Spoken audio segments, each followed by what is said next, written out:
Welcome back, everyone. Woo, woo, woo, woo. It is another week. It's your girl Chelsea, It's Deja. and we have Darlette in yes, the building. ma'am. And She's this here. is the safe space where you were thinking it. Yeah, but we said And it. this is episode 5, the mid-season Cinco. finale. Yeah, mid-season. Mid-season. Don't Yeah. get too excited. But Yeah, let's we do a little, I guess. laid it over the hill. Yeah, exactly. A recap of last week's episode where we talked about 2 important things. What does it mean to be truly submissive? Yes. And what does it truly mean to have that unconditional love? We tapped into that. Chelsea gave her 2 cents. I did, and I said that I personally don't know if I believe in unconditional love because everything has conditions. That's Yeah. my personal opinion. Is that why she's single? Probably. And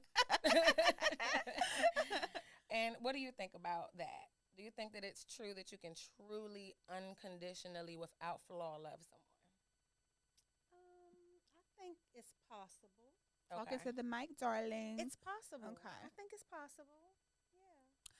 Yeah. Well, we did get some feedback Mhm. about the word submissive and what it truly means to be submissive. We put a poll Yep. on our Instagram at It's What She Said. Follow us. Please, and thank you.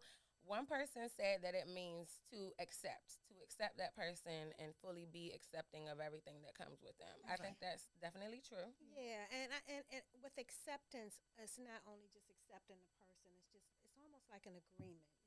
Y'all gotta come to an agreement, have that communication, come be on the same, like you said, accord, Yeah. and just agree that that's what y'all gonna do is be submissive to one another. Exactly. Mhm. Now, as you guys see, we are in a wonderful studio. Shout out to Anwan. Shout out to the Movement Studio. Yes, for letting us borrow his studio for a Yes. quick second. We will be sure to tag all of his information Yes. on both our Instagram and our YouTube. So be sure to contact him if you have any type of a show, any Yes. type of podcast interview. If you just want to get creative, let him know. He got you. Yes, absolutely. Shout out to him one more time. Yes. Man with the plan. Come through. Come Yeah. through. So you know what? While we're introducing folks, we didn't even say who Darlette is. Yes. Even though we already told them last episode. Yes, Mom. Go ahead and introduce yourself. Come on, don't be Okay, scared. so I'm Darlette Gale. Mm-hmm. You know, I'm a divorced mom of 2 beautiful girls. I am a recording artist. There you go. Yeah. Yes. Put some I'm a respect recording on it. artist, yes, and I'm a songwriter. I'm a title insurance producer. I am Jack of all trades. right. I got a lot of stuff going. So Record label basically, owner. you yeah. Big Daddy Warbucks. No, Can I hold a dollar? Or 2. Trying to get it. Trying to get it. But when Yes. I get it, when I got it, you got it. Amen. You got it. We all got Yes. it. So this is a family affair episode, Yes. guys. Yeah. We're very excited, and our topic was brought to you today by Miss Darlette Gale herself. Mm-hmm. So today we are going to be diving into what it takes to maintain relationships, grow new relationships, when it's time to let those go. And I think that we have all, at this point in our lives, experienced this. Yeah. With all facets of relationships, whether it's friendships, work relationships, business relationships, romantic, all of that. Yeah. So we're going to dive in. Yeah. Yeah, so what I was saying when I had brought this up was just basically about, having relationships with girlfriends. Mm-hmm. And, I was just saying that, how I'm very particular about, allowing people into my inner circle. I'm real protective of my space Mm-hmm. and as well as my girls too, but it's just, you have friends that have been around for a long time, and I got girlfriends that I've been friends with since childhood. Mm-hmm. That's a blessing. I know a lot of people. A lot of can't people don't really have say that. Yeah. But then you grow up and your interests change, and some may have children, some may not, some may be married, some may not be. So your interests change, and then you just kind of separate or go in different directions. Mm-hmm. So, and then I was always just kind of like, not wanting to meet new friends. and just not allowing people. Are you into like my that now? space. I mean, it has changed. It has changed a little bit, but I'm still very cautious and very it's like a wall maybe, but not so trusting of people, and that's my own thing. But Have you had any experiences where trust was broken and you had to let an old friend kind of like go into the Yeah. wayside? Because this Yes. definitely sounds like this is a response, Yeah. not necessarily a way Right. of being. Right. Well, of course, it's learning lessons after you go through things in life and you learn different things and how you want to move and different things, type of energy, types of energy you want around you, and then as you grow, Energy's too, a big word. yeah, as you grow and you change, Mm-hmm. your preferences change. Mm-hmm. So I have a question. How have your preferences changed? Like, what were you Of course. like? Like, what I mean, type it's of like, okay, so if you have childhood friends that you're growing up, you change constantly. So you Right. go through your party stages, Right. you go through your stages where you have your children, so you're not doing this and this and that. So it's like your interests change. So you have girlfriends, and some of your girlfriends grow and transition through all of your changes in life with you. Yeah. Some people just don't, Right. So and then it's just like, if you have these changes that you go through and you have those people who do continue to stay around, they respect all of your boundaries and your changes and your different ways about yourself that you go through. Oh, you changed, or you don't, you ain't used to be like that. They can respect those changes, So those people kind of can stay around. But you have those friends that just give you a bunch of pushback, or they always negative, or they, can't respect where you are in your life at a particular time. Those are the people who you just end up, just leaving at the wayside because they're a hindrance to your growth. I think that is why they say there are people who are in your life for a season and people who are in your life for a reason. Those people that are in your life for a reason, those are going to be the people that stick around and stand the test of time, versus the people who are in your life for a season. Doesn't necessarily mean they're a bad person. It just means that that's who was aligned with who you were at a particular season in your life. Yeah. I know, even just being my current age, not having had kids or anything like that yet, there was a point in my life where I was a wild one. Cue the music. Cue the music. Cue the wild music. I don't know who that's by, but I know it's a song called a wild through one. a wild For stage, sure, but I could not have those people who I was wild with hang with me today, because that's just not where I'm going in life. I had friends who I thought from little all the way through college age would be there with me, but I can't, because I just know that that's who you are and that's who I was. There's a difference.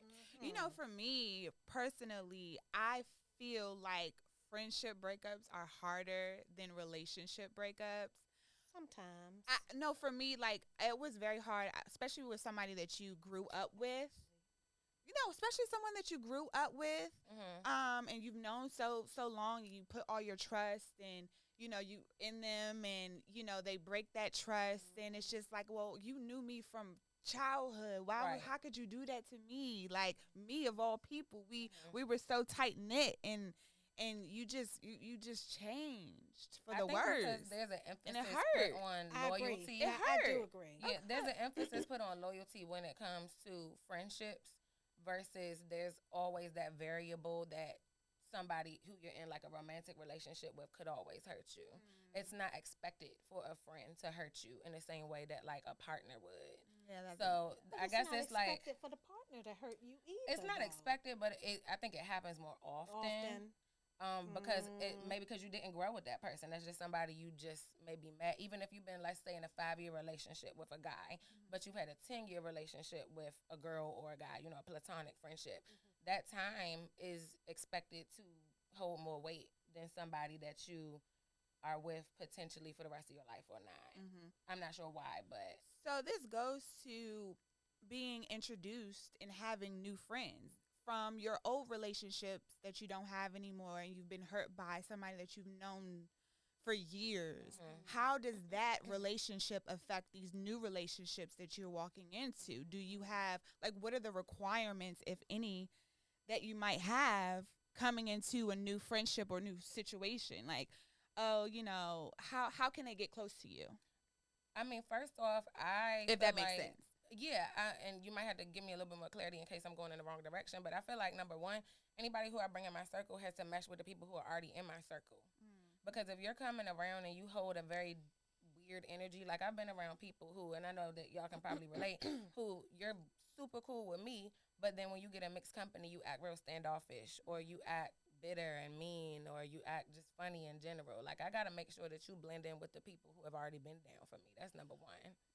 Okay, that makes sense. But do you believe that all friend groups need to hang out with each Absolutely other? not. Yeah. But I need to know that you can Yeah. at least be cordial and not Yeah, make things absolutely. weird. Okay. Because, like, for example, I had a birthday this past summer, Yeah. and look, Deja knows I don't mix friends. I just don't do it. I don't really see the. I always say if it's an even number, everybody can get along. But if it's like 3 friends trying to hang out, it's always a problem. Okay, numerologist. Yeah, 3 cannot do it. I don't know why it's that way, but it's always like that. For me, it's not even that. Like, I have different friends for different purposes. Uh-oh. So I mean, look, it is what it is. Like, I have friends who I go out to eat with. I have friends who I go party with. I got friends who I confide in, you know, and not everybody meets every requirement of your needs of having a friend. And so when you get together, my confiding friend who's more reserved might feel very uncomfortable around my party friend. That's not to say that I can't meet both of y'all on y'all level, but y'all are not going to see eye to eye. And so if I am putting all of y'all in a situation, it's because it's a purpose. Like, I really want y'all all there. Like, for example, my birthday. I'm not just going to go to the club and invite my go out to eat friend, because she can be sitting there bored as hell. It just don't, I don't it have don't work. category friends. I applaud you. I wish I lived that life. Actually, let me think. I mean, maybe I do, but I just don't categorize them or Okay. think of them that way. And I don't think I do it on purpose, but that's just how it shakes. That's how it shakes That's how out. it all ends up panning. Yeah, panning because I out. know there's certain people where if I want you to go out with me, you're not going to come. But that's true, because that's like Angela. She's kind of like, I didn't mean to say a name, but you Hey, know, that's, Angie. hey, Angela. Hey, We Angela love you, girl. girl. But she's like that's my girl. Like, that's my girl. Like, and we do not go nowhere together. That don't make no sense. So y'all house girls. We house girls. But see, that's a but that's my category. girl, You know, she call her your respects house my friend, but boundaries. that's what it is. You know, we can get it in, be upset with each other, be like, okay, so we drinking tomorrow, what? We hanging out? Yeah. But I mean, what time? Yeah. So that's my girl. It don't even matter. But no, we don't go out. We don't hang out. I mean, look, if it works, if it's not I broke, hope don't you're not fix getting my it. shoes. So that it just is what it is. It is, but that's I interesting. I definitely have those categories. I Wow. would say. Okay. But I think that another really important quality for my friends is I just have to know that you're loyal. Because I've had friends who come around and maybe not even off bat, but like in certain situations, you can tell what their motive is and why they're around. And you should want to be around me because we vibe, not because you're trying to gain something out of this situation. And it's easy to see. Yeah. The older you get, I think. Absolutely. I know I don't have any personal experiences in having a friendship and they're trying to gain something from me, which I'm grateful for. But I've had friendships where things were one-sided in the sense of, like, when I am getting into this beautiful relationship that I'm in right now, you know, she wasn't happy for me. And, that ain't a friend. You know, she didn't want to gain anything, but it was more of a, I'm not happy for you because I'm not happy for what I got going on. You know what I'm saying? It was just very one-sided. Yeah. Have you guys ever experienced that with friendships? Like, I mean, her and I are no longer friends. Oh, you mean one side? Well, I've experienced friends not being genuinely happy for you. Correct. And those friends aren't friends. But and see, are that's no longer one-sided to around. me Yeah. because I'm a genuine person. I Me have no too. jealousy or, you know, hatred for somebody that I call a friend. And I you know, I don't use the word friend lightly or Right. loosely. When I call you a friend, it's for a season because you showed me who you are as a person and your character. And, you know, you've been there for me through things that I needed you there for me for, and vice versa. So, you know, it really hurt me that that one friend that I had wasn't genuinely happy for me because I can't relate. Yeah. I think that's what makes it hurtful is when you can't relate to the way that they move. Well, that's when you find out who people really are. Is when you got something wonderful going on. I mean, like they your friend as long as you know, down or you not, you know, in a good place. But as soon as things start turning around in a positive way for you, and they start treating you a different kind of a way, that's not really a friend. Yeah. Yeah. And I had that happen to me as well. Recently?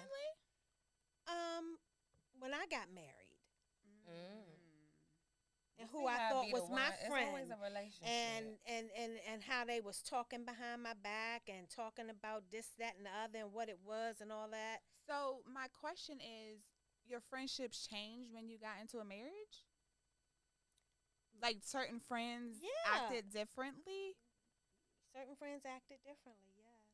Why? I have a very bold question. I'm going to don't just say it this way. You think they wanted your man? Look,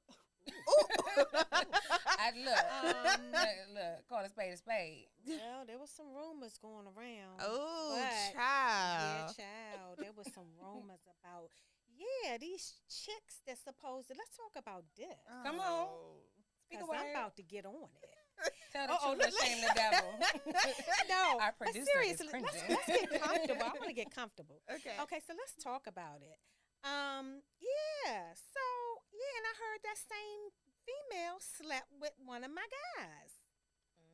Yeah. Was She this was like a Dirty new friend or an Diana. old friend? This was an old friend. It's always the old one. It probably wasn't the first time. It was just the first time you heard about it. Probably so, because I mean, you know, I don't know, but I was like, I didn't really want to believe it, and so I just kind of overlooked it. But then, but she got cut off though, because I realized she was not genuinely happy. But because of our childhood relationship and our families being intertwined and everything like that, it was like a real big hit for the families. So it was a big deal. So it was like, you know, we need to get back together. Y'all need to blah, blah, blah. So I ended up forgiving her and taking her back in. Oh, wow. You know what I'm saying? And you confronted her about that? Nope, never said a word, because I'm good like that. I keep it under the hat, baby. I don't That's let it good. out the bag until I need to. One in the Yeah. chamber. But how did you go about trusting her again? So I wiped the slate clean, and I said I'm just gonna see, because I'm not gonna believe what he told me about her. Well, at this point, Because I it was think a he rumor, just right? told me that to hurt me. So it wasn't confirmed. It was a rumor. At this point. It was confirmed by her behavior, Okay. because something happened again. Okay. Yeah. So then, and that made me question. Mm-hmm. Must have been some truth to that. Yeah. So, but yes, it's a friend's betrayal when you do allow someone to come into that inner circle and then they portray you like that. That makes me not want to trust people and let them in. That goes to having new friends and not being able to trust them because of your past relationship. Because if I got a experience or girlfriend that friendship I done grew up with and I see her like family and she do that to me, like what would a new chick do? Why would I even want to allow that into my circle? You know? I guess it's just like, you know how even with romantic relationships, sometimes you'll get into a situation where you're broken from your past and they say, don't give me that person's baggage. Yeah. You have to make a conscious decision to either take that as a lesson and apply it to the new situation or carry that baggage with you and put it on the next person, because that's not that person's weight to carry. No, yeah. So I had to come to a place in my life where I just used my discernment about people, and even still with that, you can be wrong. You know what I'm saying? But I don't allow it to make me look at people and not allow people, because I met some beautiful girls like in the last 10 years or so, you know, that are closer to me than people I have grown up with. So, you know, if I had to block that friendship, that would have been, you know, not a good thing. So you did some self-healing. I did from that. Yeah, from that. You have to. Yeah. Because you don't want to be stuck in a rut. And, you know, I feel like people come into your lives for a reason. You know, and like it's a lesson in it. And I learned the lesson. And I took the lesson and I just moved on. I think one of those lessons is it's not about who's been down with you the longest. It's about who's been the realest with you. Yeah, exactly. Loyal. Yeah, who's loyal. Exactly. It boils down to loyalty. Absolutely. Pretty much, yeah. So shifting gears to a different type of relationship other than friendships, when do you think that it's time to cut off different types of relationships, like your work? You know how people say work friends aren't your friends, they're your work friends. So like, when do you feel like it's okay to let in those friends versus block them off? She about to say never. No. I think I get closer to my coworkers either when I leave or when they leave. Yeah. Just for the simple fact that at the end of the day, we are coworkers. I didn't meet you on the street, or I didn't meet you at a club. I didn't meet you through someone. Right. And at the end of the day, coworker or work relationships are completely different, and I can't let you into who I truly am outside of work until you leave, I leave. Right. And I've had that happen recently.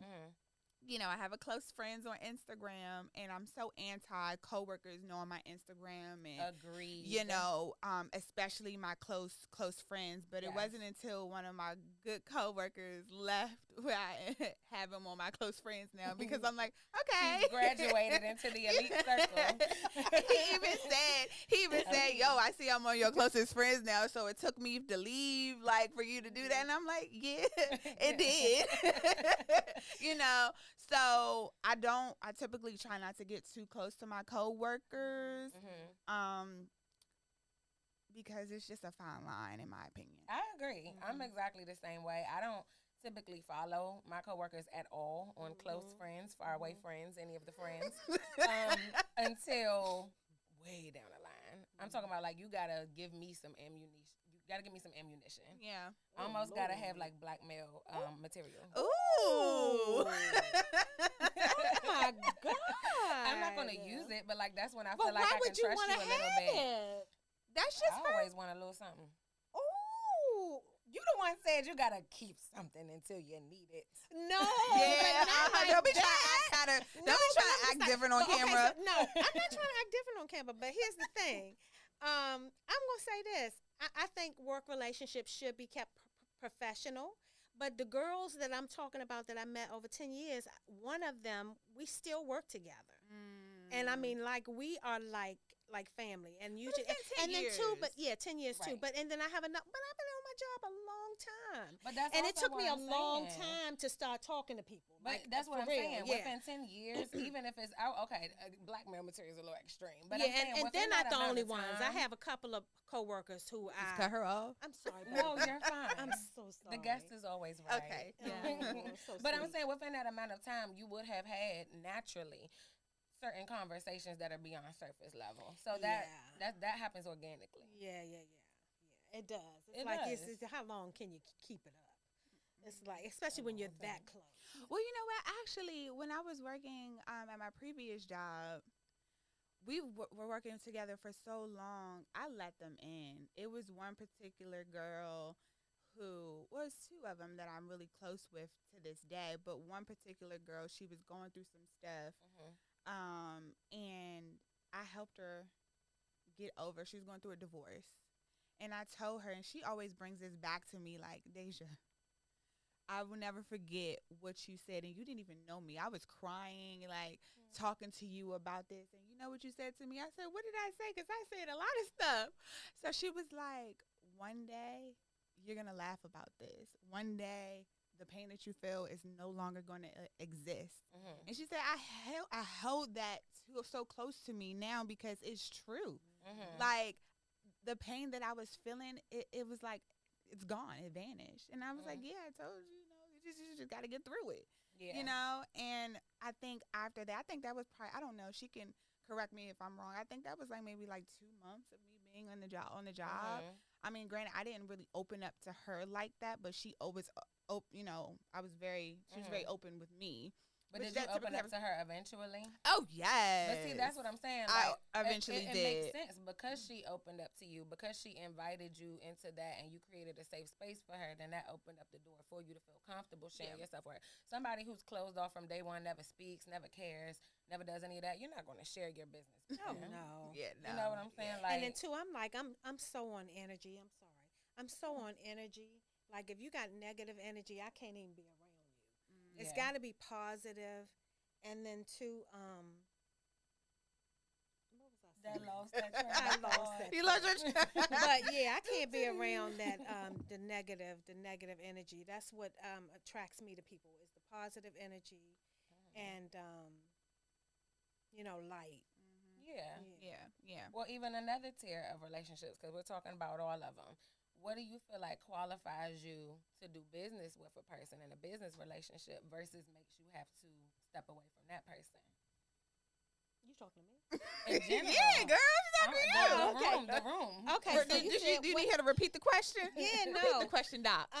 Like, okay, so going in a joint business venture? Business partnership. I have never, well, I have gone into joint business ventures with people that turned out horribly. So I would just say, if you're going to do business with people, keep everything in writing. Business is business, even if you're going to do it. I mean, I'm like that with my children. I don't play. I'm a cutthroat business person. Okay. I do not play. Business is business. I don't have time to be playing with you. I need my money, my coins, and my dollars. Okay? All right. Even with the girls, they know. I was like, do we need a clear. contract? Do we need to put it in writing? Because this is what we supposed to be doing. Yeah. Yeah, I don't play. Yeah. I agree. I feel like the main thing for me, and we learned this early on in this current business venture, you have to deal with hustlers. You have to deal with motivated people when you're getting something off the ground, especially that will make or break you starting a business with someone, especially when you're close friends or when you're family. Yeah. Because they always say don't go into business with your close friends or your family. I think we've proven it can be done. You just have to be like-minded. Yeah. Yes. And you have to have the goal at hand. You cannot be lazy and you cannot be selfish. This is business, man. And the rest of it is at the wayside. Right. So. Yeah, I agree. But I think that it's important to cut it off when you see that your vision is no longer the same. Yeah. And you are not growing. You're not growing. Yeah. It's not growing. I mean, growth takes time, though. Like, how do you determine, like, all right, It's not stagnant. When it's stagnant, it's not growing. Yeah, that's true, but okay. I don't think so. Okay. Yeah. That makes sense. I mean, you got your first guess. Right. It's making progress. Yeah. Yeah, for sure. So this will open up the door for other opportunities to have more people to come in and speak. So, I mean, I think that's growth. Yeah. That's true. Very true. Give us our flowers. Give them flowers, girl. And then, lastly, romantic relationships. Of course, we could go in on that. Yeah. But because I was going to ask, too. Yeah. I'm sorry. I know. I want you. I love the energy. Not the finger, Mom. Sorry, honey. But I wanted to ask, too, when you were mentioning about your coworker finally getting together with that person, and you was like, and he said, you finally let me in. So how does your man feel about having these relationships with me, having relationships with platonic relationships with opposite sex? Oh, they're fine. Usually he meets them, you know, beforehand. You know, me and my fiance, we have a great deal of communication. So I was just wondering, like, because the topic for this would be like insecure people who may not be comfortable with their significant other having like friends of the relationship or having friends of the opposite sex who were friends before you came into the picture. I mean, I'm just wondering, like, I was wondering how your man looks at that situation and if he had a problem with it. And this is a situation that wasn't even before he came into the picture, right? Wait, you talking about your coworker? My coworker? Oh no, my coworker, my fiance was in my life when that coworker. When you met the coworker. Yeah, he actually met the coworker. The Right. coworker has been over my house. So my point is with saying his that, wife. is that he was okay with it and he's comfortable with it. My man is very secure. Yeah. I think that's the bottom line, is that the person has to be secure. Yeah. That's probably, you know, when we're talking about what qualifies a person to be able to be a candidate of being in a relationship with you, you got to be secure. You have to. Yeah, because it's like that insecurity stuff is just. So what was your question, Chels? We got there. Okay. You know, what does it take to open yourself up to a person? What qualifies a person for you to allow yourself to be available to them? Answer that question, Mom. Oh, okay. So it's spending time with me, you know, showing me that you're interested in me by, you know, doing things that you know make me happy. And it's just like nothing extravagant. I don't need all of the bells and whistles, those are nice. You know, every girl wants to be treated special, right? But you know, it doesn't have to be anything elaborate. Just the attention and the time. Be attentive and it needs to consistency be and consistent. You know, those things are what I look for. And if you can give me those things, then that will allow me to let you to see more, to want to know more. And then on the flip side of that, when do you know it's time to start letting that situation go? When things are lacking. Patterns change. Okay. Yeah, patterns might change, but but see, it's like after you with somebody for a long time, you'll get to see their habits and how they really move, and you know their interests and you know their motivation and all that kind of stuff. And if those things don't pan up, that's when you'll start adding things up and be like, you know what, maybe this is not really what I thought it was going to be. And then you might have to start considering something your else. options. Yeah. Okay. I think for me, obviously I'm speaking from a standpoint of somebody who's not in a long-term relationship. Let me speak on it from a dating perspective. I think that I would know it's time to let it go when I feel like, one, it's not going any further, when it's not progressing, when I don't see it lasting long term, but also when I'm just no longer intrigued. Like, I think that bored. Yeah, and you get bored easy. I get bored so easily. I have ADHD. I do too. Sorry. Like, but the thing is, like, in a honeymoon stage, whether that be in a marriage or a fresh new dating relationship, it shouldn't fade, I would think, in just a couple of months, because it's still new. That should still be very exciting. That should still be very intriguing. So if at any point within that first couple of months, I'm already starting to get bored, I can't do life with you. But wait a minute. Why is it getting bored that fast, though? She said a word, consistency. I think people lack consistency. And but here's the thing too. This does not make this heart grow fonder. But I have to also say, I think a lot of men pull out all the stops too early. I can agree with that. And they pull out their tricks out the bag, and they're like looking at their bag like, dang, I emptied the clip. Like, ain't nothing else left. So it's all about pacing yourself as well. And also, it's not just men that need to pull the stops out either. It's a two-way street. You know what I'm saying? I'm not saying in the beginning, like, the woman has to do the most. But, it should be a balance. Right. But I think, and I agree with you, I think, one, it's important not to do it too soon.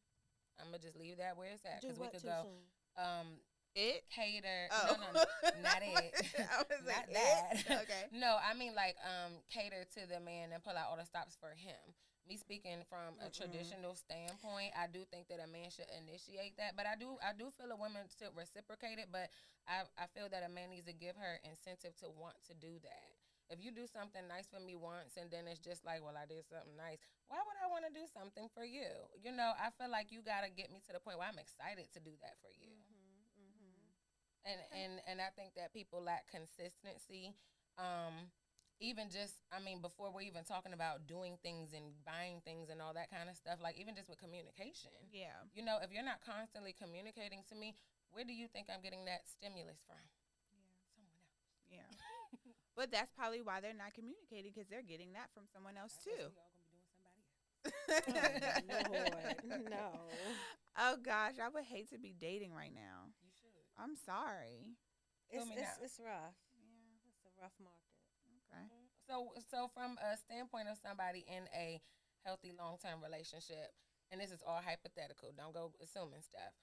When would you think that it would be time to walk away from a long-term situation? Like, what would make you do something like that? And I'm not talking about the obvious stuff like cheating. Like, what? Oh, because that was my number one. Yeah, I mean, look. There's nothing else, honestly. No. Okay. She in it for the long haul. Yeah, I'm in it for the long haul. I mean, because you know, some people get a lot of people have been getting divorced and citing irreconcilable differences. What does that mean? You know, that's what I feel. I always feel like that's such a gray area. Well, she's divorced. Right. Yeah, I'm like, please. y'all acting like I wasn't married for all the Please, years. come on. How long were you and Dad were married? 14 total. 14 years. Yeah, but so irreconcilable differences are just what we had. Okay. You know, What does that elaborate. even mean, though? Like it means like even if you know, so you all have differences, and you just cannot come to an agreement? an agreement to make middle things ground? work. Yeah. Compromise, so neither one of y'all wanted to And compromise? y'all said, look, it's just like me and your father. Like, he didn't want to change, and I said, that's how you are. Okay. Yes, and so we agreed. So that's Yes. the bottom line. See, Okay. that's I think In the my question opinion. that both of us have as What? someone who hasn't been married before and hasn't been through the divorce process. When you say irreconcilable differences, it almost sounds like everything was just wrong instead of one thing that you could have fixed. Well, it's the little things that People- end up turning people- into huge things. People divorce So too easily. That's what it is. People divorce too easily. What is up with this divorce word? I know. Like, it's just so new. Like, people just getting divorces left and right. What happened to the marriages back in the day, grandmas and great grandmas well, and they stuff? wanted Divorce to wasn't a work it thing. out. They both But- decided to But that make goes it down work. to social media. No, it's like no, because social media wasn't really a thing back when my divorce happened. Y'all It- changing you was our on Facebook. relationship status on Facebook. No, it On was more Facebook. MySpace back in that time. You was changing your profile picture on I don't even MySpace. remember, girl, but it was like To a hot MySpace girl was like picture. towards the end of our marriage. Okay. Okay. Yeah. So, Because I feel like but it's just like, you know, for in a marriage, two people have to work at it. One person can't do it, or else the other one person gets exhausted, and that's when they just want a divorce. So it's like without trying to go to therapy and work it out. you go through therapy and all of that. But see, that's what I said. At our point, it was like after the therapist and all of that, and they gave us our tools to use, and one person wouldn't use their tools. Okay. So you got to throw in the towel at that point and say, you know what, he just don't want it. I'll see it from two different perspectives. I do wholeheartedly agree that some people just these days get divorced way too easily. Like, people be married for 3 months and just be like, oh, we couldn't work it out. How? There's no trying in 3 months. Y'all was happy for at least one, I'm going to assume. Like, but I do think, I will say that I do respect the generation now for deciding what they will and will not tolerate, because I do know that some of those great-grandparents and grandparents, they might be married for 50 and 60 years, but they might have been miserable for 45 of those years just because the belief back then, well, hypothetical number, but you know, the belief back then was for better or for worse till death do us part. Now I understand that you take those vows under God. However, you're living less of a life for yourself when you're submitting to someone you're not happy with. So I'll applaud people who really truly try and then decide to walk away, but you have to really truly try. Yeah, when a relationship is to the point where you're depressed in it, you got to go. You got to get out, because that's not healthy. But I think you have to make sure that you tried. Like, are you depressed because you're a depressing person, or are you depressed because that person is depressing you? Well, you got to figure that part out. But whatever it is, you need to fix it, I because think that's unhealthy. I think people need to not only do relationship counseling, but people need individual therapy. Yeah, Absolutely. I think people absolutely need individual therapy before they get into a relationship. Have y'all tried individual therapy? I have. Yeah. Absolutely. I had my therapy, and I'm so happy. That's When why did you have therapy? This is news to me. after Dylan. You don't remember that? She was just a wee bitty little thing. You do remember it. I'm saying that I don't, and you're telling me that I do. Okay, she It wins. has I turned do. into Dr. Phil. Okay, anyway. So, but yeah, therapy is definitely healthy because it'll help I you agree. realize a I'm lot all for about therapy. yourself, and two about yourself where you're wrong, and about yourself where you're not wrong. So, I would say with my therapy experience, I only went for a couple months. But in that couple of months, I will say that I didn't necessarily identify issues and get tools. It was, to me, more about honestly just venting. I realized that I was holding a lot of stuff in. Like, a lot of stuff in, to the point where I would sit in her chair, and it was only 5 minutes I had been in that room before I was crying. And I would be crying for You the was whole waiting hour. for that moment. But here's the thing, I didn't even know I was waiting for them. It was like waiting to exhale. It was like before that moment, I realized I had been holding my breath for years. oh, And when I got in that room with an unbiased I person, remember that. I'm glad you got let it out. I mean, that's some stuff that'll kill a person. It is, Like, you or realize not kill that, you, cause you to use substance abuse, or Right. be addicted to sex, or doing all kinds of all kinds of lash outs. self-coping mechanisms. Yeah. You know? Exactly. So, yeah, I think that it's extremely important. I think that a lot of those situations where you see people getting divorced too early, they say, oh, we just couldn't work it out. But maybe it's something within yourself that you Well, couldn't that's work why out. I had to do. And I had you to know fix what? myself about That a lot just of goes stuff. back to last week's episode, pride, Correct. arrogance. You don't want to admit that you're wrong, but I think the problem is they probably don't even understand how they're wrong because they don't know that they have issues. Some people just really don't think that they're wrong. I mean, well, that too. It's just blatant. You just don't think you're wrong. Yeah, just he's not wrong at all. You are. I am. Well, excuse me. But yeah. Yeah, I think that, overall, you just got to know yourself in order to know what relationships deserve your space. Well, if you don't know yourself, you don't know what makes you happy, and you won't be able to tell nobody else how to make you happy. So it's good to know yourself first. And even in those platonic relationships, if you don't know yourself, then you can't Any type of say relationship who you get along with because you don't. What are you comparing it to? Exactly. So all in all, go to a therapist. All in all, seek That therapy. is the message for the day: is get therapy. Okay. Get help. Hurry up, run. Oh my God, where are we running to? Well, this has been an extremely productive conversation, I would say. It was fun. And we appreciate you for being our first honorary. Yes, Good to be thank here. you. Hand clap for that We one. love to support you guys. Come on, Yes. Yes. And we will be very excited to return to the movement Yes. for our finale. Yes. Yes. And that'll be next month. Yes. December. I think. Well, I don't know if that's like mid-December, in December. December. But we're gonna end the year with a bang. Let's put it like that. Okay. But thank you all so much for watching. Yes. This time, So not just for much. listening, but watching. For listening, participating, subscribing, share, tell a friend, do all that good stuff. Yes. And again, shout out to Anwan and Yes. the movement For sponsoring for this sponsoring video. this. Thank you so much. It has been a pleasure. Thank you for having us, and we will talk to y'all next week. Bye.